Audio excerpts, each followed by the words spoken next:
방사성 물질 오염수를 바다로 방출하기로 결정해 경북 동해안 수산업도 직격탄을 맞게 됐습니다. 경북도와 포항시 등 지자체도 방사성 물질이 동해 앞바다 생태계를 망칠 수 있다며 크게 반발하고 있습니다.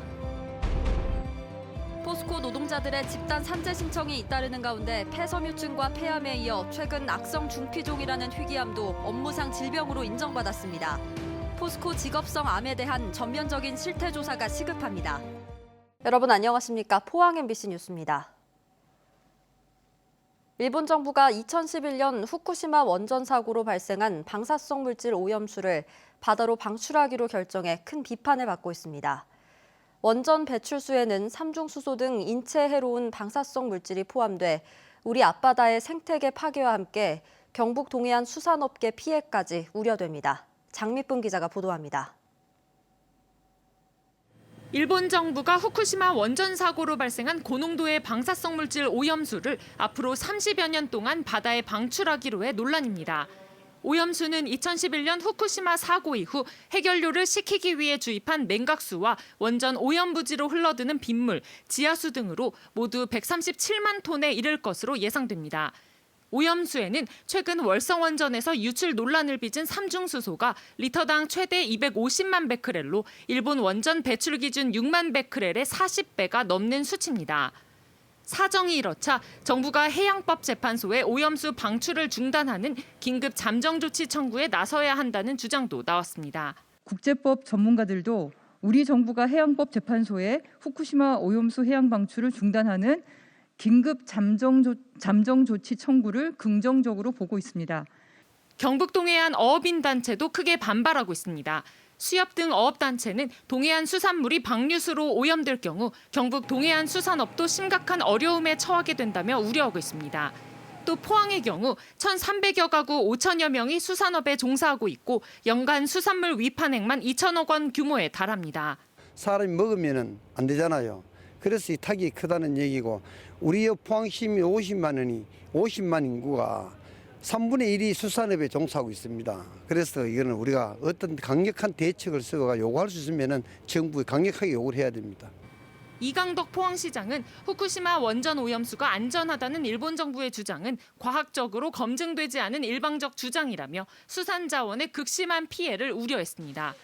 또한 모든 일본 수산물 수입을 중단하고 수입 수산물에 대한 방사능 검사를 강화하는 한편 동해안에 대해 삼중수소 등 방사능 감시를 확대할 것을 요구했습니다. 수산업에 대한 또 관광산업에 대한 그런 불신 이런 것들로 이어져서 막대한 타격을 줄 것이라고 생각합니다.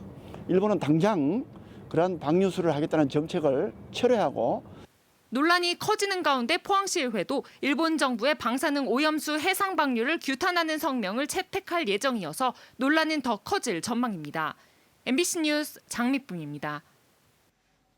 경북도는 일본 정부의 후쿠시마 원전 오염수 방류 결정을 규탄하고 대응책을 마련하기로 했습니다. 이철우 도지사는 성명을 내고 후쿠시마 원전 오염수 방류를 결정한 일본 정부 내각 관료들을 300만 도민과 함께 강력히 규탄한다며 오염수 방류는 동해안을 삶의 터전으로 삼는 어업인들의 생계를 위협하고 장차 수산물의 방사능 오염을 촉진한다고 비판했습니다. 또 정부는 수산물 수입 금지 조치를 후쿠시마 인근 8개 현에서 일본산 전체로 확대하고 주민 안전 및 신뢰 확보를 위해 동해안 권역 방사능 감시 지점을 늘려 운영하라고 요구했습니다. 특히 후쿠시마 오염수 방류에 대응해 방사능, 수산안전, 해양환경 전문가 등을 포함한 민관합동 태스크포스를 구성해 동해안 방사능 유입을 감시하겠다고 밝혔습니다. 이 밖에도 정부에서 관리하는 국내 해역 방사능 감시 지점 가운데 동해안 권역 10개 지점을 20개로 확대해달라고 건의할 예정입니다. 울릉군은 일본 정부가 후쿠시마 원전 오염수를 바다로 방출하기로 결정한 것에 대해 즉시 철회할 것을 요구했습니다. 또 원전 오염수를 방류하면 울릉도 독도의 주 소득원인 수산물 채취와 유통에 막대한 피해가 우려된다며 해양수산부 등의 대책을 건의할 예정입니다. 지난해 기준 울릉군의 수산물 생산량은 1,236톤, 105억 원으로 울릉군 전체 1차 산업 소득의 53%를 차지하고 있습니다. 지난해 말부터 포스코 노동자들의 집단 산재 신청이 잇따르고 있는데요. 폐섬유증과 폐암에 이어서 악성 중피종이라는 희귀암도 업무상 질병으로 인정받았습니다. 포스코 전현직 노동자들에 대해 전면적인 실태 조사가 시급하다는 목소리가 높아지고 있습니다. 박성아 기자입니다. 포스코 포항제철소에서 38년 동안 설비 정비 업무 등을 한 윤여화 씨. 퇴직 1년 만인 지난해 윤 씨는 악성 중피종이라는 희귀암 판정을 받았습니다. 나한테 왜 이런 병이, 내가 왜 뭘 잘못했는지, 뭘 어떻게 했기 때문에 그런지. 당시 병원에서는 소견서를 통해 이 악성 중피종이 윤 씨의 작업 환경에서의 성면 노출과 관련성이 높다고 설명했습니다. 윤 씨는 지난해 9월 산재를 신청했습니다. 수건 같은 걸로 이제 코하고 입을 싸는 형태, 이런 식으로 근무를 했기 때문에 그 당시에는 성명이라는 인식이 그렇게 많지는 않았어요. 근로복지공단은 산재 신청 6개월 만에 윤 씨의 악성 중피종을 업무상 질병으로 판정했습니다. 그러면서 추가적인 전문조사 없이도 질병의 업무 관련성이 인정된다고 밝혔습니다. 윤 씨가 업무 중 보온재로 사용된 성면에 노출됐다고 판단한 겁니다. 올해 들어서만 포스코 노동자의 질병이 산재를 인정받은 건 폐섬유증과 폐암에 이어 벌써 3번째입니다. 이제 포스코에 대한 작업 환경에 대한 문제가 나온 것 같습니다. 하지만 제가 보기에는 단순하게 호흡기 질환이나 이런 부분뿐 아니라 비강암이나 백혈병, 그다음에 뇌종양 이런 부분에서도 포스코 노동자들은 정부와 포스코에 전면적인 실태 조사를 요구하고 있습니다. 또한 지각성 질병으로 이제 산재 신청을 많이 하고 있습니다. 이 부분에 대해서 고용노동부와 포스코는 전현직 노동자를 상대로 전수조사를 해야 할 것으로 그렇게 보고 있습니다. 금속노조는 추가 접수된 포스코 노동자 20여 명의 사례를 모아 산재 신청을 계속 이어갈 계획입니다. MBC 뉴스 박성아입니다. 경북 지역에서 내부 정보를 이용해 부동산 투기 혐의를 받는 수사 내사 대상자가 26명인 것으로 확인됐습니다. 경북경찰청 부동산 투기 사범 특별수사대는 오늘 기준 13건을 내사 수사 중이라고 밝혔습니다. 내사 수사 대상자는 총 26명으로 경북 지역 지자체 공무원 8명, 경북도의회와 기초의회 의원 6명, 공공기관 1명, 일반인 11명입니다. 경찰은 공직자가 내부 비밀을 이용해 사익을 추구한 혐의가 드러날 경우 구속영장 신청 등 강력 대응하겠다고 밝혔습니다.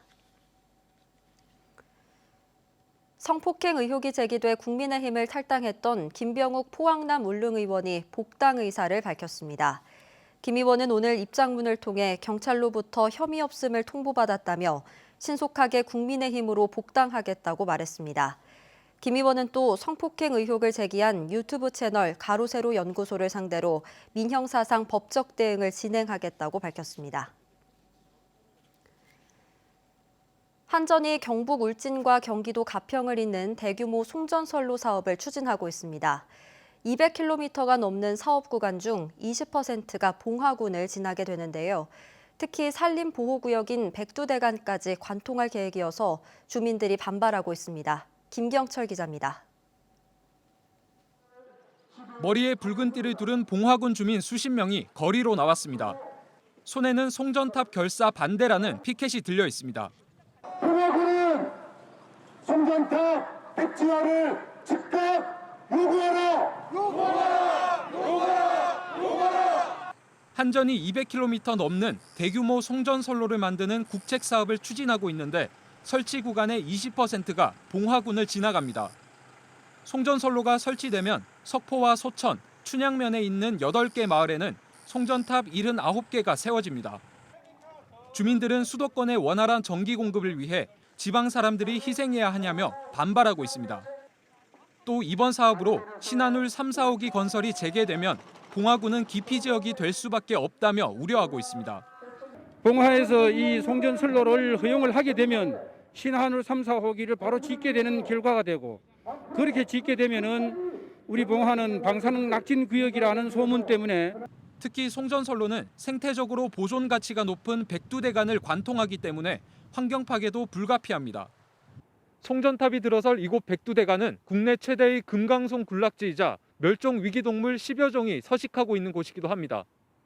한전 측은 해당 지역의 주민들로 구성된 입지 선정위원회를 통해 3년간 논의 과정을 거쳤다며 문제될 것이 없다는 입장입니다.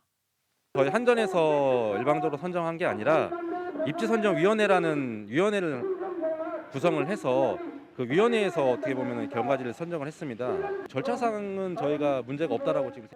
한전은 다음 달 환경 영향 평가를 거친 뒤 내년 7월에는 고압 송전탑 건설을 시작할 계획이어서 주민들과의 마찰이 불가피해 보입니다. MBC 뉴스 김경철입니다. 경주에서도 내일부터 75세 이상 시민을 대상으로 백신 접종이 시작되는 가운데 군경의 호송 속에 3,400명분의 화이자 백신이 도착했습니다. 경주시 예방접종센터가 마련된 실내체육관에는 내일 접종을 앞두고 보관 오류가 생기지 않도록 24시간 대기하며 순찰하고 수시로 냉동고 전원 상태와 온도 유지 여부를 확인하고 있습니다. 경주시는 내일부터 75세 이상 어르신과 노인시설 종사자 및 입소자 2195명을 대상으로 접종을 시작하며 화이자 백신은 온도에 민감하기 때문에 사전에 통지받은 접종 시간을 철저히 지켜달라고 당부했습니다. 지난달 경북 지역 취업자가 줄고 실업자는 늘어난 것으로 나타났습니다. 동북지방통계청에 따르면 경북의 지난달 취업자 수는 138만 3천 명으로 전년 같은 달에 비해 9천 명 줄었습니다. 특히 도소매, 숙박 음식점업에서 4만 5천 명이 줄었고 제조업 취업자 수도 2만 8천 명 감소한 것으로 나타났습니다. 한편 실업자 수는 6만 9천 명으로 전년 동월 대비 1만 6천 명 늘었습니다. 종일 찬바람이 불면서 기온이 크게 오르지 못하고 있습니다. 때늦은 콧샘 추위는 내일 아침까지 이어지겠습니다. 조주경 기상캐스터입니다. 이대로 완연한 봄이 찾아오나 했는데 뒤늦게 꽃샘 추위가 말썽입니다. 오늘 포항의 아침 기온은 7.1도로 어제보다 9도 넘게 떨어졌습니다. 내일도 쌀쌀한 날씨는 계속될 것으로 예상됩니다. 현재 우리나라는 고기압의 영향을 받으면서 바람은 약해지고 있는데요. 다만 구름 없이 맑은 하늘에 밤사이 기온은 더 떨어질 것으로 예상됩니다. 우리 지역에 서리가 내릴 가능성이 있겠고요. 물이 얼 수도 있으니까요. 농작물 피해 없도록 각별한 주의가 필요하겠습니다. 이어서 자세한 지역별 날씨 보시면 내일은 구름의 양이 많겠습니다. 아침 기온은 3도에서 7도로 오늘과 비슷하거나 조금 낮게 시작하겠고요.